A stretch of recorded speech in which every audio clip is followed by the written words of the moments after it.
Welcome as we continue our study of Colossians in chapter 3, verse 20. Children, obey your parents in all things, for this is pleasing to the Lord. So, just a reminder that we've entered this section in chapter 3 where Paul is talking about how we should interact with other people. Excuse me. We're only going to look at three words here.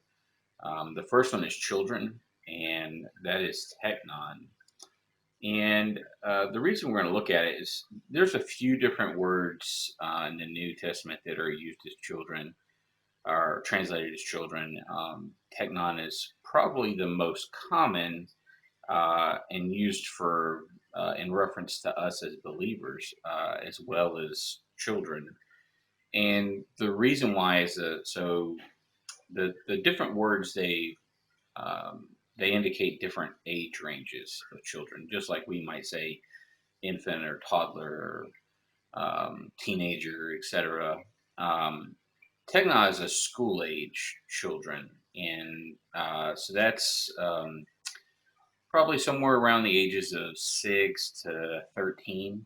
Um, and really is appropriate for what this verse is talking about as well. Um, and if you think about it in context, it's much harder or it's probably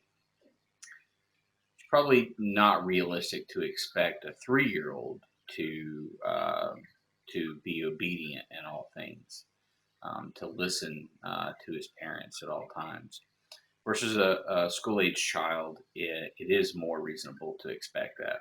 They're older, they can think, um, they can learn, and they're more attentive. And that's actually a big part of the next word that we're going to look at is obey.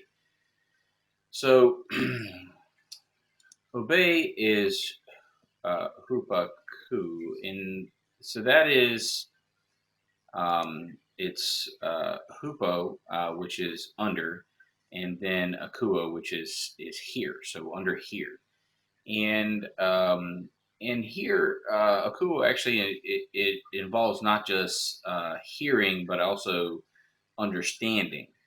And so there's really two parts to hupakua, and that is that um, the child is attentive to what they're being told, what they're being taught. They understand it, and then they choose to be under it. They choose to be obedient to it. The last part is pleasing,